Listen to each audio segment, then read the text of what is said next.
Hi everyone, I'm Kim Nelson. Here's a look at what's going on this week in the news. We begin with news from the Vatican. The Vatican recently released the Pope's schedule for his visit to Krakow for World Youth Day.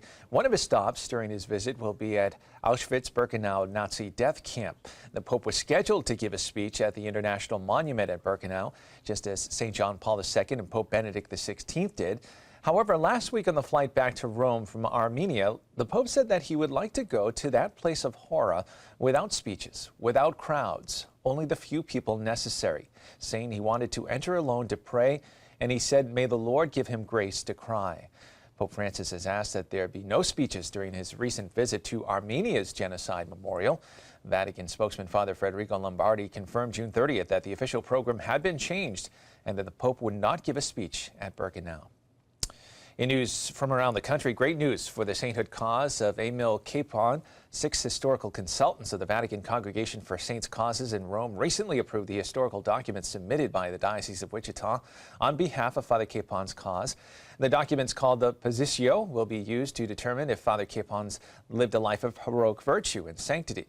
If such a determination is made, the priest will be declared venerable, the first of 3 major steps for sainthood. Second step is beatification, and the third is canonization.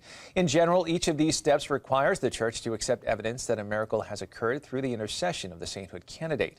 Father Kapaun, ordained for the Wichita Diocese in 1940, served in the U.S. Army as a chaplain and died in 1951 in a Korean prisoner of war camp after heroically serving his fellow soldiers.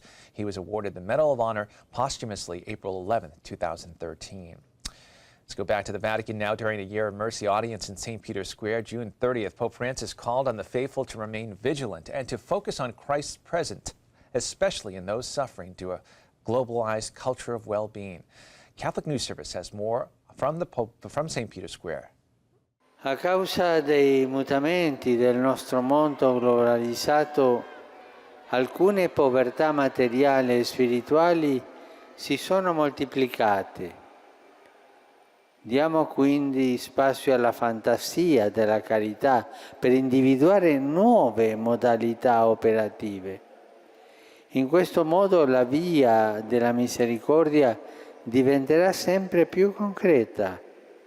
A noi dunque è richiesto di rimanere vigili come sentinelle perché non accada che davanti alla povertà prodotte dalla cultura del benessere lo sguardo del cristiano si indebolisca e diventi incapace di mirare all'essenziale.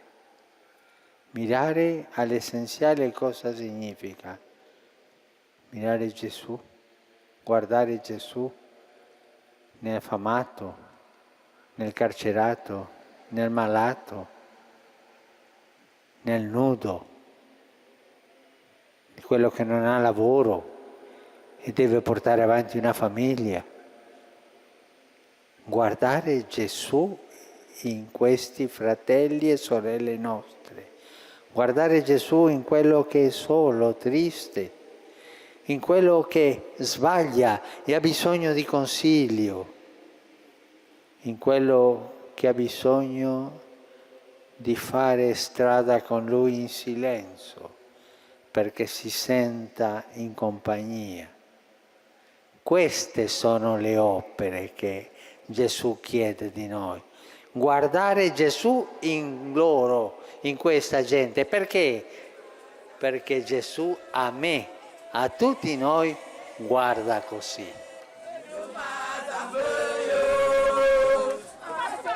That late June audience was the last one for the Pope for his schedule to hold before a reduced summer schedule begins. And finally in the news, here's something you might want to join in on this summer. The Catholic Extension Society is running a virtual camp. It's designed to keep the faithful engaged during these days of vacation and time off. The camp features weekly email messages that highlight a gospel passage paired with interactive content, including activities and Catholic questions that can be shared with friends and family, and it's all delivered right to your inbox. The camp also features gospel reflections from seminarians who are supported by Catholic Extension, as well as educational content offering catechesis and explanations behind Catholic teachings and traditions. Campers will also be faced with weekly challenges that encourage them to share their faith with others and engage with Catholic Extension on social media. The camp's going on right now and runs through August 28th, and you can sign up online at catholicextension.org/campcatholic. Well, that's all the information we have for you at this time. I'm Kevin Nelson. Don't forget, you can keep up to date on Catholic news throughout the week with Catholic Newsbreak right here on the Catholic TV Network.